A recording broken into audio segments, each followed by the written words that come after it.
Hi, my name is Phil Walker, and today's day 164 of my commitment to memorize God's Word each and every day. Today I want to quote John chapter 11. Now a man named Lazarus was sick. He was from Bethany, the village of Mary and her sister Martha. This Mary, whose brother Lazarus now lay sick, was the same one who poured perfume on the Lord and wiped his feet with her hair. Wiped his feet with her hair. So the sisters said word to Jesus, "Lord, the one you love is sick." Jesus answered, "This sickness will not end in death. No, it is for God's glory, so that God's Son may be glorified in it." After he said this, Jesus said, "Let's go back to Judea." But Rabbi, his disciples said, a short while ago the Jews tried to stone you there, and you want to go back again? Jesus said, "Are there not 12 hours of daylight? The man who walks by day will not stumble, because he sees by this world's light. It is when he walks in the darkness that he stumbles, because he has no light." After he had said this, he went on to tell them, "Our friend Lazarus has fallen asleep, but I am going there to wake him up." His disciples replied, "Lord, if he sleeps, he will get better." Jesus had been speaking of his death, but the disciples thought he meant natural sleep. Therefore Jesus told them plainly, "Lazarus has died, and for your sake I'm glad I was not there. I was not there so that you may believe. But let us go to him. Then Thomas, called Didymus, said to the rest of the disciples, "Let us also go, that we may die with him." On his arrival, Jesus found that Lazarus had already been in the tomb for 4 days. Bethany was less than 2 miles from Jerusalem, and many Jews had come to Martha and her sister Mary to comfort them in the loss of her brother. When Martha heard that Jesus was coming, she went out to meet him, but Mary stayed at home. "Lord, if you had been here," said Martha, "my brother would not have died. But I know that even now God will give you whatever you ask." Jesus answered, your brother will rise again." Martha said, "I know he will rise in the resurrection of the last day." And then Jesus said to her, "I am the resurrection and the life. He who believes in me will live, even though he dies. And whoever lives and believes in me will never die. Do you believe this?" "You believe this?" Martha answered, "Yes, Lord. I believe that you are the Christ, the Son of God, who is to come into the world." After she said this, she went and called her sister Mary aside. "A teacher is here," she said, "and is asking for you." When Mary heard this, she got up quickly and went out. Now Jesus had not yet entered the village, but was still at the place where Martha had met him. When the Jews who had come to comfort Mary noticed how quickly she got up and went out, they followed her, thinking she was going to the tomb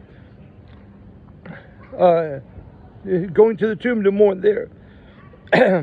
When Mary saw Jesus, she fell at his feet and said, "Lord, if you had been here, my brother would not have died." When Jesus saw her weeping, and the Jews had come along with her also weeping, he was deeply troubled in spirit and asked, "Where have you laid him?" "Come and see," they said. "Come and see," they said. And Jesus wept. And the Jews said, "See how he loved him." But some of them asked,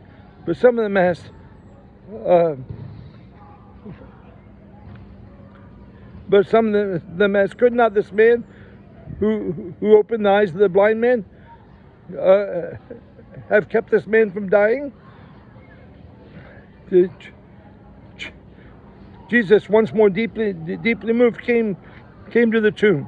There was a cave with a stone rolled across the entrance.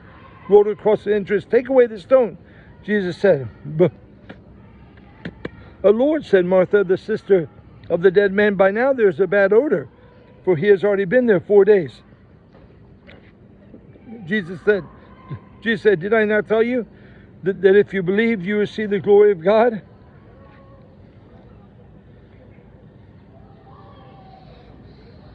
If you believe you see the glory of God. Then he looked up to heaven and said, Father, I thank you that you have heard me.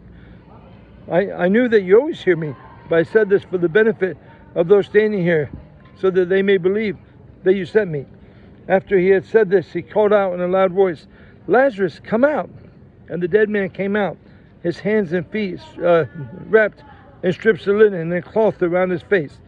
Jesus said, take off the grave clothes and let him go. Therefore, many of the Jews who had come to visit Mary and had seen what Jesus did put their faith in him. But some of them went to the Pharisees and told them what Jesus had done. Then the chief priests and the Pharisees called a meeting of the Sanhedrin. What are we accomplishing? They asked. Here is this man performing many miraculous signs. If we let him go on like this, then all the people will believe in him. And then the Romans will come and take away our place in our nation. Then one of them named Caiaphas, who was high priest that year, spoke up and said, you know nothing at all. You do not realize it is better that one man die for the people than the whole nation perish? He did not say this on his own, but as high priest that year, he prophesied that Jesus would die for the Jewish nation, and not only for that nation, but also for the scattered people of God, to bring them together and make them one. So from that day on, they plotted to take his life. Therefore, Jesus no longer moved about publicly, but withdrew to a region in the desert, to a town called Ephraim. There he stayed with his disciples. When it was almost time for the Jewish Passover, many people came from the country to Jerusalem for the ceremonial cleansing before the Passover.